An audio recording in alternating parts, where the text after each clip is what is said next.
Welcome to another episode of Can You Dig It? Today we're at the Greensboro Science Center and we're going to talk about bugs. I got on my peace earrings because we really do need to learn to live in peace with them. You know, over 80% of the animal kingdom are insects and over 1 million species exist. Now 87,000 live here in the US and Canada, but only 5% are harmful and 13% are harmful to crops. So let's head outside and learn about bugs.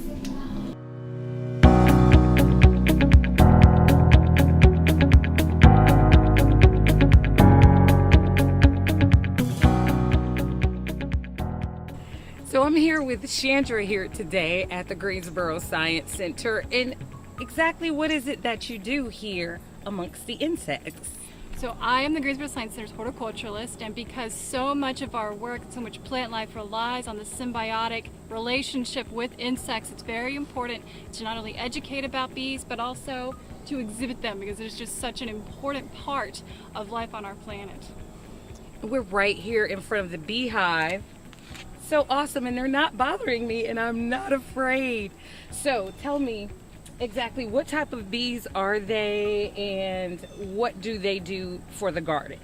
So these are European honeybees, and they are constantly going out, finding flowering plants, pollinating them, bringing back pollen and nectar to the hive. And so really their work is what helps us to create a lot of produce for the animals, things like pumpkins and squash. Without bees, those are really difficult to have pollinated. They're really just really wonderful as European honeybees. They're not nearly as aggressive as, say, a wasp or a hornet might be, as people might think they would be. So they're actually quite sweet.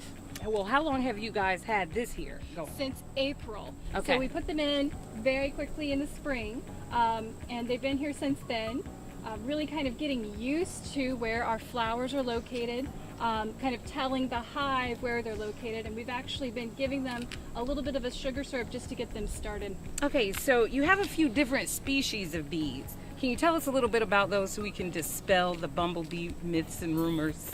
Yes, so there are a lot of native bees, the bumblebee, carpenter bees, and even very specific bees like the blueberry bee. There are also some flies that actually mimic a bee, like a hoverfly. Okay. Yeah. And hoverflies, do they sting? No, they do not sting at all. Now, what about bumblebees? There's so many myths about them. Right. They're very reluctant to sting. Okay. You really would need to be threatening them, enclosing them somehow before they would sting, but they are very reluctant. Don't threaten.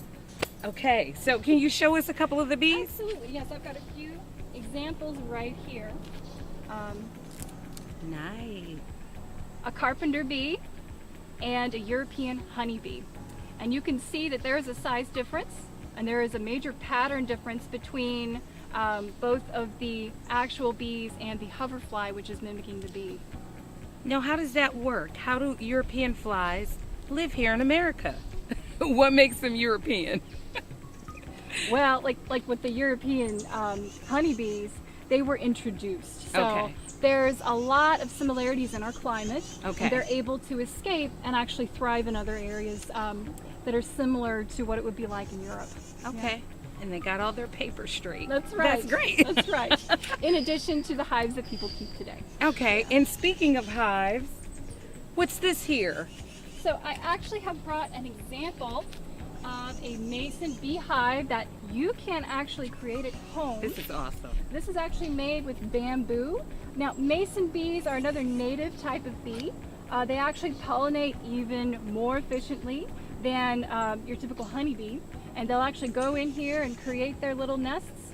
And this is to hang on the south side of a building. And that will protect it over the winter. This is so awesome. Do you guys sell these here? No, we don't, but it's a great do-it-yourself project. Okay, cool. So we'll send a link out so that people can learn how to make their own honeybee at home. That's awesome. So what other kind of insects can we get into? Did you see that? A bee just bounced off my forehead. Now, there are lots of beneficial insects in the garden that people are typically afraid of. Okay. Things like praying mantis, assassin bugs, things like the the lacewing, the green lacewing. Okay. And there's a lot of different stages in which they will take out prey like aphids that are Okay. a really big pest problem in the garden. And so all those you just mentioned are beneficial to the garden. Yes. Cool. Well, let's go see some more. Fantastic. It's the bug day. Can you dig it?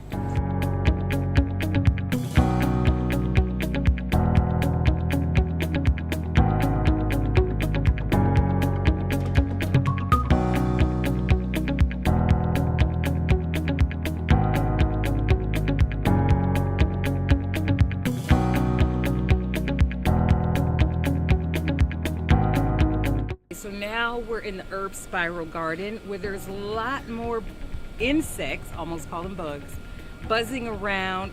First, is this not the cutest sunflower ever? It's so beautiful. Anyway, so we're going to talk about wasps, praying mantis, but tell me a little bit about ladybugs. Like, I purchased 1,500 ladybugs. I let them go early in the season. I've seen 3 and it's August. How can I keep them in my garden, because I know they're so beneficial? Very good question. So plant a lot of umbels, a lot of umbelliferous plants, sort of like this fennel here, Queen Okay. Anne's lace. Also give them some good protective habitat. I've noticed that cardoons, the big leaves, Okay. are a big spot for them. Okay. And you'll especially see the larvae on there. They're Okay. kind of really interesting. Okay. Yeah, so that's one of my best tips, is to really create some diversity for them there. Okay, so I have to build a ladybug habitat Yeah. when I purchase my ladybugs. I'll get more tips from you on how to do that, because I really want them to stay. So they eat aphids. They do. So tell me, what are wasps? What do they do?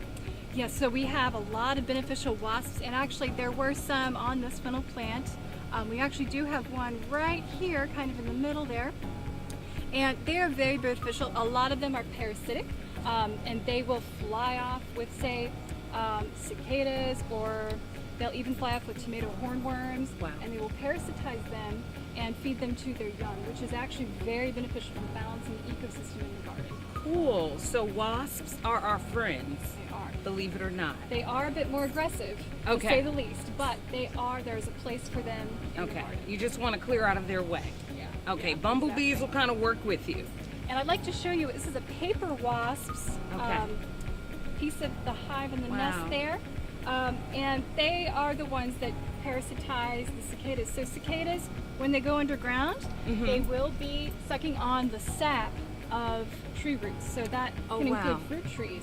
So when you have wasps in the garden, it actually is very beneficial to protect those fruit trees. Oh, wow. So you want that. Yeah. And cicadas are underground. How long of the season? It varies. It can Okay. be 7 years, and there's also the 14-year cicada. Okay. So, yeah, it's very, very interesting to look at the life cycle of the cicada. Okay, cool.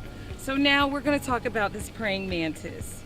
This is a thing that I cannot stand. I know it's beneficial, but it looks at you. So tell me some of the benefits, so possibly I can get over my fear, but probably not. But I'm going to let him out of there soon. See, he's looking at me. I'm freaked out. Tell us about him so we can just move on. Yes.